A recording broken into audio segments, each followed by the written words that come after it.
It's time to focus on your dreams. Put them off so long, they're there but can't be seen. But how hard do you try?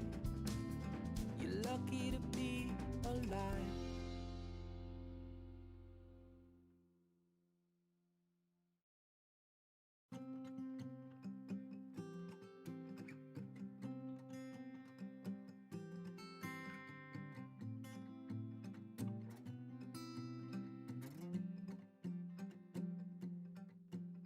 Let's step up our game a bit and use those things we quit and laugh and smile and say we're lucky to be alive.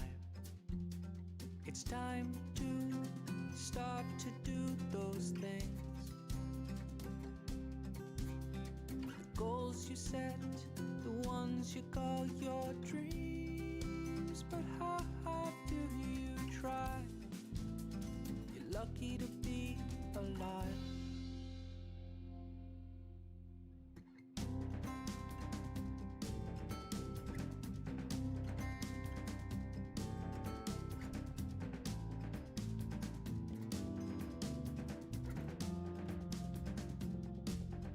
So you're bringing it the start of the year. You know you got nothing but cheer. Your family and your friends, they are so proud of you. It's time to start to do those things. Good morning and welcome to Lyceum. We're happy to have you with us today. This month we're going to talk about historical figures within spiritualism and within our camp. Last month we talked about physical phenomenon. Were there any questions about physical phenomenon from last week or last month? Anyone have any questions or anyone want to say anything? If anyone online says anything, just let us know. Our teacher today is Pauline Gold, and please welcome Pauline.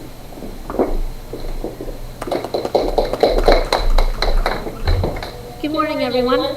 Good morning. Morning. And good morning to everyone who's online with us. Before I start speaking about specific healers, I sat down and made a list of traits. And just take a moment, just close your eyes or just meditate as I say these 7 words. Humility. Integrity. Responsibility. Resilience. Compassion. Gratitude. Inspiring others. The people that I was thinking about when I made this list were the healers and the mediums that I have met here in Cassadaga, the classes that I have taken. And of course all the beautiful stories that I've heard about other healers and mediums, not only here in the camp, but also around the world. And what brought us to, and what it meant to me, what is healing? What does healing to me mean? What does healing mean to each and every single one of us? And one of the things that always brought it to my attention was, how many of us really think that we're healers? And just to take a moment and to think about this, when someone complains of pain, or when you yourself complain of pain, what's the first thing that we do? We touch. We reach out and touch that person. Or when the person is sick, we wish them for their recovery. Did you know that we're exercising an automatic healing response? We're exercising an automatic healing response. When we place our hand, ooh, I just hit my elbow, or a paper cut, or somebody falls down.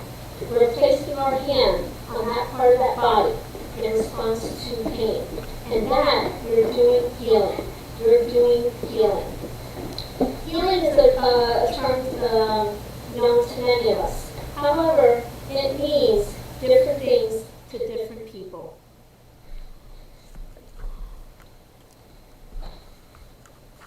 These are two beautiful, wonderful, and beautiful books on spiritual healing. This is Spirit Healing by Harry Edwards. And this one is The Gift of Healing by Ambrose and Olga Worrell. And both of these books are replete with stories of people healed from serious physical illnesses, as well as emotional and mental disturbances. And it seemed to me that all they needed to do was put their hands on someone, and that illness would just disappear. Countless stories in both of these books. But you also have to remember that's how it was done back then. And healing has changed through the years. Through their sheer power of touch, they affected that the healing changed at a physical level that were often rapid and permanent and required no additional treatment for many of the people. Harry Edwards, a renowned healer from England, for him, he felt those spirit guides assisting him as he did laying on of hands. Sometimes he would heal 40 to 100 people in one day. And he would just place his hands on the person for several minutes, usually in silence. And he was able to cure, and it was documented, many chronic diseases, including arthritis and cancer. And in addition, he was laying on hands directly as well as distant healing or absentee healing. So it was physically laying on hands as well as the distant healing, especially with people who wrote to him and asked for help. And a lot of people go to his spiritual healing sanctuary in England. And we have, if you're interested, I do have the website. It's www.harryedwardshealingsanctuary.org. So, I mean, just phenomenal information and just a wonderful and beautiful healer. The other one is American healers here, Ambrose Worrell and Olga Worrell. And they are husband and wife, and they were channeling universal energy. They talked about, Harry Edwards talked about spirit guides. So spirit doctors, spirit medical teams coming through him, channeling through him for the healings. Where Ambrose and Olga Worrell talked about universal energy.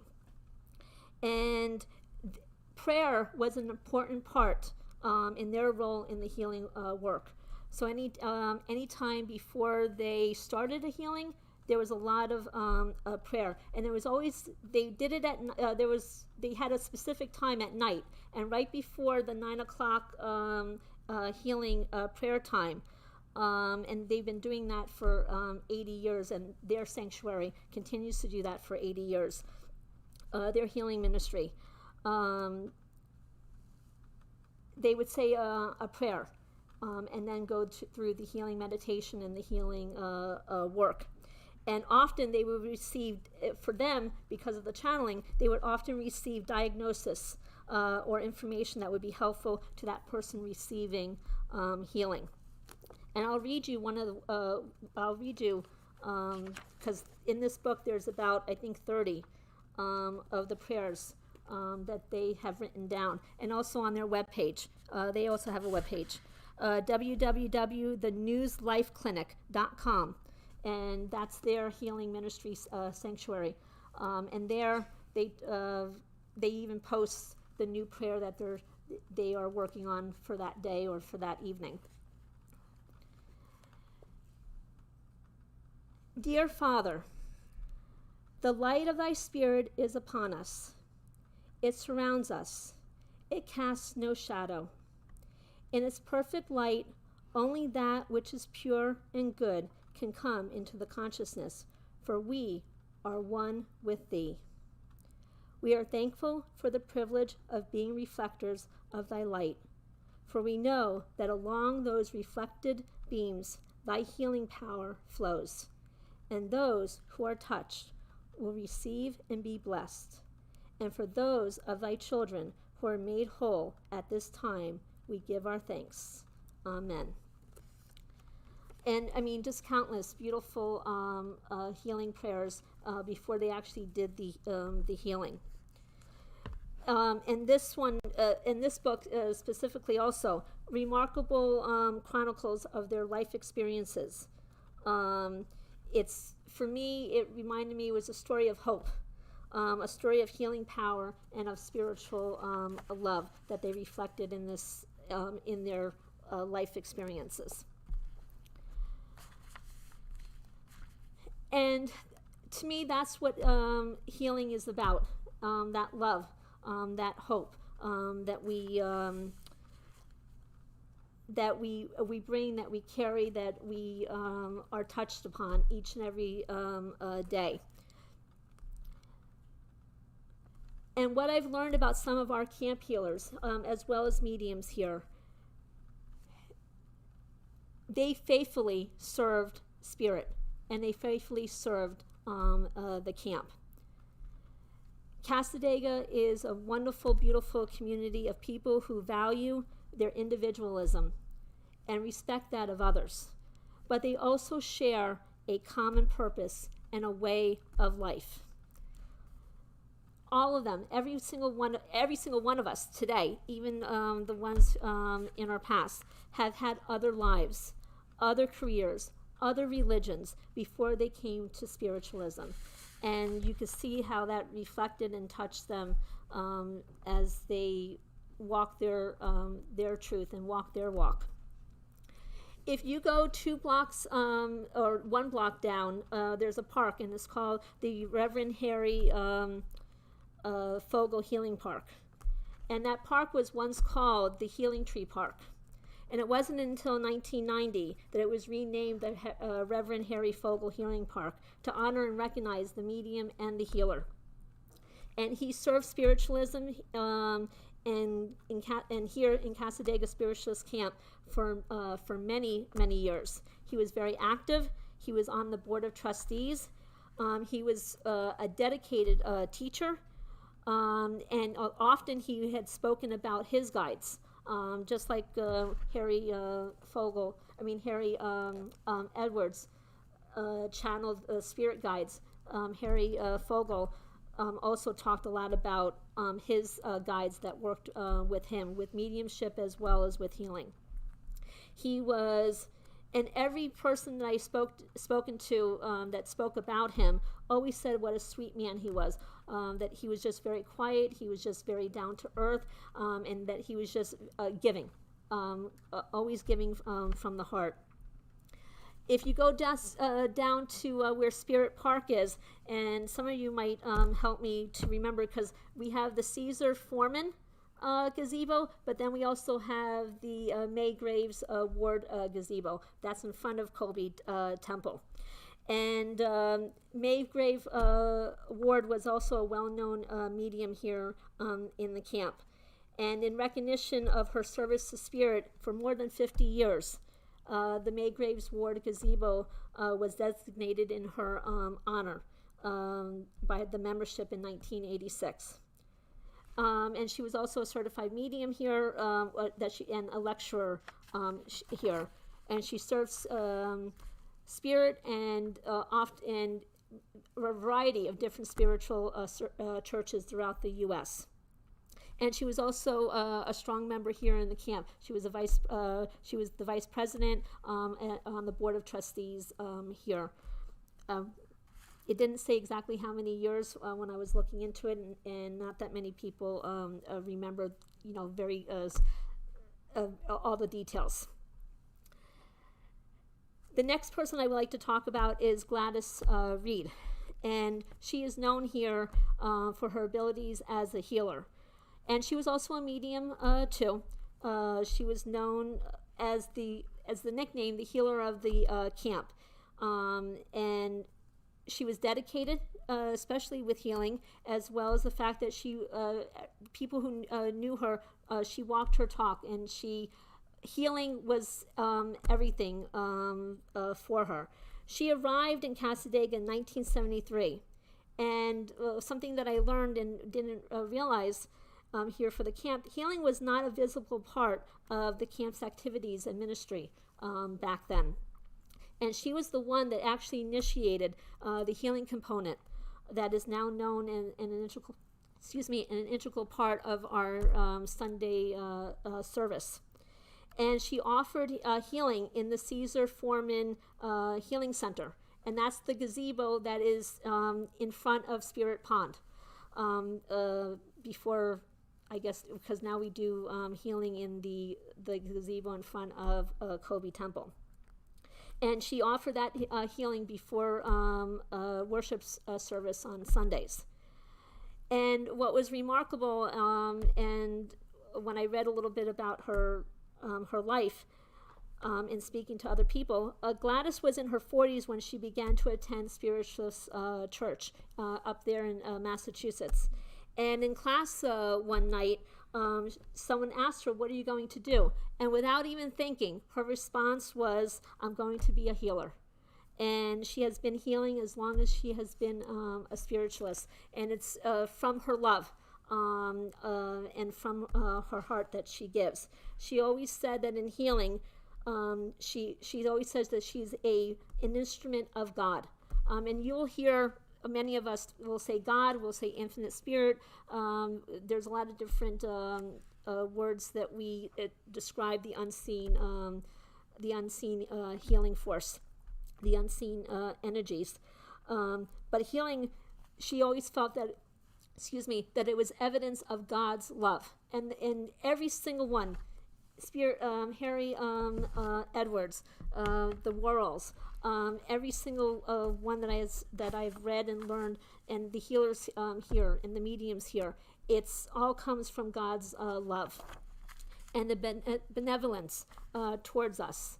And Gladys always felt, and something that she always said, that she was grateful that God's love encompasses not only the healer, but as well as the people who are receiving the healing and being healed.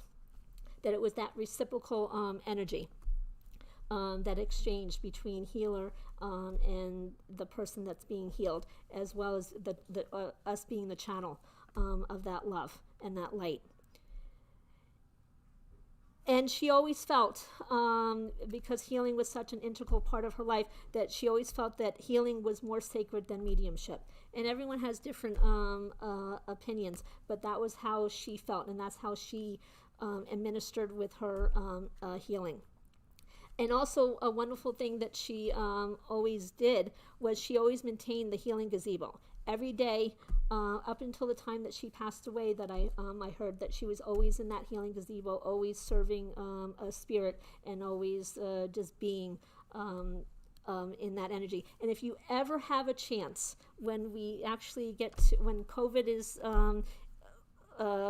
when we don't have to worry about COVID, and that the healing gazebo is open, sometimes just sitting in that place, in that structure, is such a beautiful energy. And you could feel all that love. You can feel all that, just that beautiful healing light and energy that has revved up or energized, that's been in that room, in that building, and is so palpable and touchable.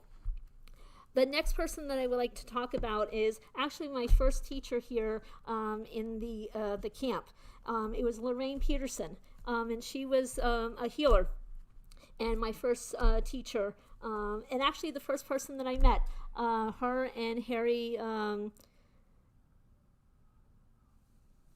I forgot his last name now. Who? No, not Fogel. That was before my time. Yes, Bayard. Thank you. Those were the two first people. It was when I walked here and came to actually Lyceum. They were the first two people that I met, And Lorraine Peterson was born and raised in New Jersey. She has been a spiritualist since 1984. It was the first time. It wasn't. She was in Virginia when she went to her first spiritualist church, and it was there where she started taking healing classes, and she got certified as a healer, healing certification in Virginia. That was back in 1986, and Lorraine's path just led her here to Cassadaga. And everyone who ever spoken to her, anyone who's ever sat in her chair with healing, every time I've taken a class with her, her love in service of God and in helping others always just radiated from her. She loved healing. She loved service. She loved spirit. She always talked about. She always used the word God, but she also used the word spirit. And she just loved that healing. And just like Gladys Reed would always talk about, I'm being healed as well as the person who's in my chair. And Lorraine Peterson felt the same way. All that love, all that energy. And she was also another one that loved to be in that healing gazebo. And she was always she was dedicated in serving as well as being in that healing gazebo and wanting to help. I don't know how many times I've been that I sat with her in her house as just having a conversation, being in her classes, and people would call her and they wanted to know, when are you going to be in that healing gazebo, or when is it open, because they loved to be with her and wanting that healing. And she had remarkable stories about some of the healing and the documentation that people had shared with her. Harry Edwards, the Worrells, every medium and healer here in the camp, they all have, every one of us has, it seems to have two things in common. First, this unwavering faith in God or in a higher power. And that second ability to channel that limitless supply of healing energy, sometimes without speaking a word. And you can just feel it from the healer. You can feel it from the medium, their love, their just their connection with that higher power. And for that, and for me, and what I've taken from all the classes that I have taken here, and all the different Lyceum and church service and learning, spiritual healing is such a central concept of spiritualism. And to me, it always meant healing through hope. Healing through hope. And I mean, every single one, in every single medium, I mean, there's a few of us here in the room. Hope, healing, and love has always just been that driving force. So then it goes back to the question, so what is healing exactly? And for me, it's like trying to describe God or love. It's so hard to describe. And for me, it's better to have that personal experience. And when you get to experience healing, it just feels deeply nurturing and just peaceful. Nurturing and peaceful. And even just being a healer. Before I even start, everyone, all of us has different things that we do before we start a reading, before we start healing, and it's to me, it always felt like home. It's going right back to the center, and it goes right back to me with love and hope, and that healing connection that we want to share, that we want to resonate. Which reminds me, before we in church service start a healing meditation, before we do the laying on of hands, we always did the prayer for spiritual healing. And I just want to take a moment to read it and then even just talk about it and what it means to me every time that I read it and connect with it. The prayer for healing, spiritual healing. I ask the great unseen healing force to remove all obstructions from my mind and body and to restore me to perfect health. And I ask this in all sincerity and honesty, and I will do my part. I ask this great unseen healing force to help both present and absent ones who are in need of help and to restore them to perfect health, because I put my trust in the love and the power of God. And for me, the prayer for spiritual healing is more than just the words that I just read. Because at first, it appeals to that unseen healing force. God, infinite, spirit, however way that you want to describe that energy. But it cleanses the healer. It prepares us. It's like, okay, I'm going to be a channel. And I'm going to be a channel of this healing light and this healing love and this and the healing heart. And then it asks that it heals others. So we have to prepare ourselves, and then we allow that energy and that love and to heal others, to the person who's in front of us, who wants to be healed, and then the absent ones, the ones who are not here that want to be healed. And finally, it affirms our trust in infinite power, in the infinite power and of love. And that, again, going back to the unseen healing force, God, infinite spirit, is that power and that love. And to me, it circles back to the that prayer is such a mighty force. When linked with energy from spirit, it expands our health and our well-being and wanting to just feel well, to be well. Because all healing is first the healing from the heart.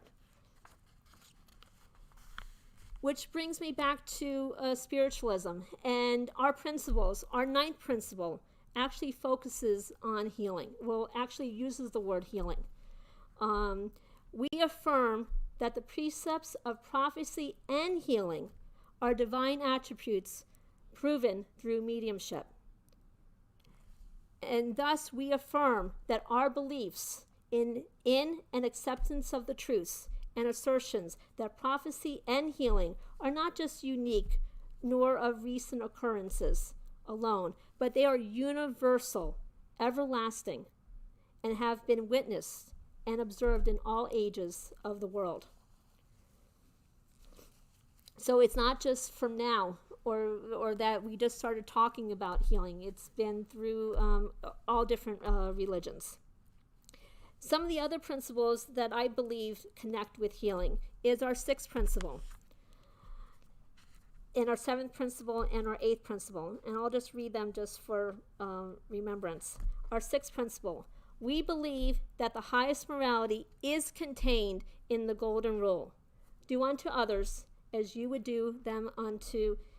have them do unto you. And our seventh principle: we affirm that the moral responsibility of individuals, and that we make our own happiness or unhappiness as we obey or disobey nature's physical and spiritual laws. And then our eighth principle: we affirm that the doorway to reformation is never closed against any soul here or hereafter. And those three are very important with healing, because the golden rule, the way that I want to be treated, I'm going to treat you equally. if just like you see somebody hurting, you're going to help and assist in some way related to healing. And then our own responsibility. If I'm not feeling well, or if I'm not, or I don't feel tip-top shape, that I have that choice, and that I have that power within me to make my own happiness. As well as the fact the doorway to reformation is never closed against any human soul here or hereafter. That if the power is within me to make those changes and to know from my heart that I'm forgiven. That yeah, I'm human. Sometimes I make mistakes, but you know what? I can make those. I can make changes, and I can move forward. Because as spiritualists, we believe that it's in the body's ability to generate its own healing energy. Our energies are important in bringing about our healing. Because spiritual healing is a complementary therapy, not just an alternative therapy. Because we participate with our own health. And that's the most important thing. With our mind, with our body, with spirit, we're constantly participating with our own health. Initially, I think healing is about recognition. Recognition both internally and externally of ourself. Because healing is an active, not a passive process. It's an active process. It's something that each and every single one of us does. Not something that you just think about or that it's done to you. Because in the sense, healing is work. It's ongoing and requires dedication. And again, it goes back to that body, mind, and spirit. What am I doing with my thoughts? What am I doing with the foods that I'm eating, or the exercises, or my own health, as well as just my attitude and my mindset, and being mindful. No one can heal you or make you heal. It's all about you personally. And that's the most important thing. It's about you as a person. Because healing is a process of returning to ourselves, our natural state of well-being, one where our mind, body, and spirit are aligned. It's not linear. It's not from A to B to C, because it never truly ends. Healing is constantly ongoing process. And healing is also a process that we must actively participate and continually to do. Like what was it? I was laughing the other day. I had a salad, right? But then the next day I had chocolate, I had carbs, I had, and it's like, it doesn't balance. It's not like because I had salad one day, that's it. I don't eat salad for any other time. But it's that continuous, we're continually healing, and we're continually actively participating in our own healing.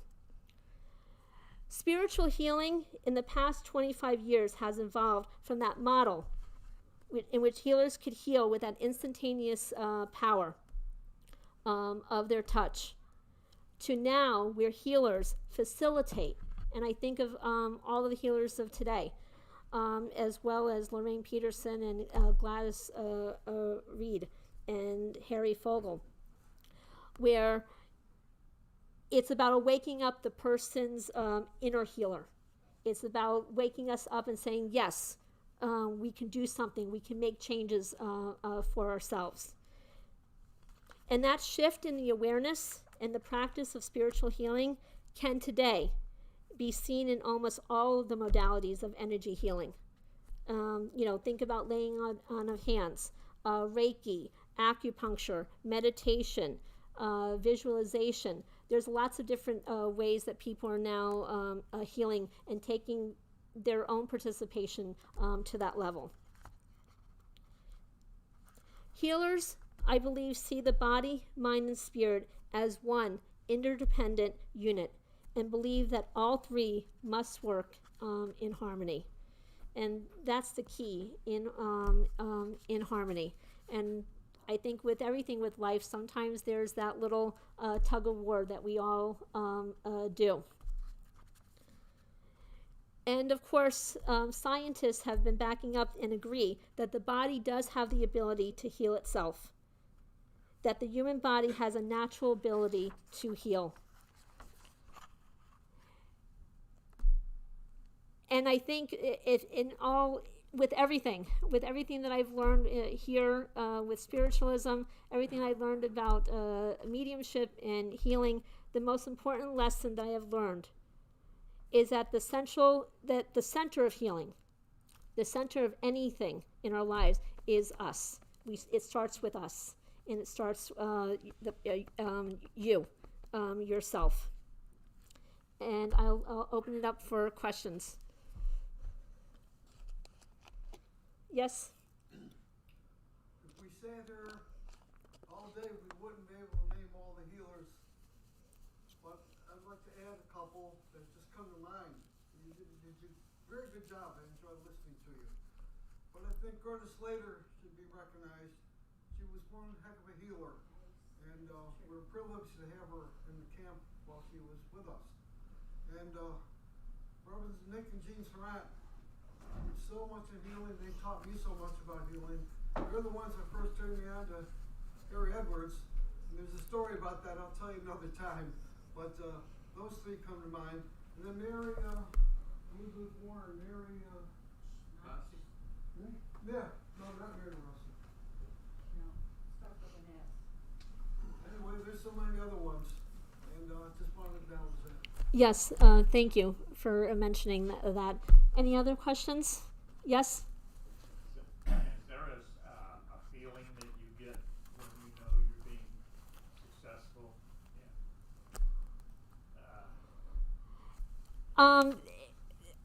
It actually all depends with the person who's in front of me. When I've channeled, there are times that I felt that energy rush like a train, and other times I felt that energy and that heat and the warmth like a very soft, subtle energy. And I think it depends on. I think it always depends because I'm being a channel. I think it's what the person needs who's in front of me, or the energies that is in front of me that needs that is requesting or wanting that healing. And just like the person who's being healed, they feel different things as well. They might see colors. They might see. They might feel spirit. They might feel a touch. They might feel the energy going to a certain part of their body, or they might just feel tranquil and just peaceful. So I believe, and somebody else, some of the other healers can step in as well. That I think it all depends on the channeling energy, but also what the person in front of you needs. Does that answer your question? Thank you. Yes? To explain too a little bit about the healing energy, a lot of times when a person is sitting in the chair, they're so involved in what's going on, they're not really aware of what's going on within themselves. So they can be walking halfway home and all of a sudden they realize, oh my goodness, my knee's not hurting. So the healing energy, the recognizing of the healing energy can be delayed with your mind. Yes. Yes. I believe that intention is very important also. So whoever's receiving the healing has to concentrate. Yes. It's not just, you let it come. Yes, we all have to be active. Yes. Yes, we all have to be active participants. The healer, but also the person who's being healed, that they want to be open and receptive, definitely. Yes. Good point. Thank you. Any other questions? Any questions from online? Okay, wonderful. I would just like to leave you with two quotes. Hippocrates: healing is a matter of time, but is something also a matter of opportunity. And then the other quote is from Buddha: our sorrows and wounds are healed only when we touch them with compassion. Thank you so much for listening. Thank you for being here, everyone.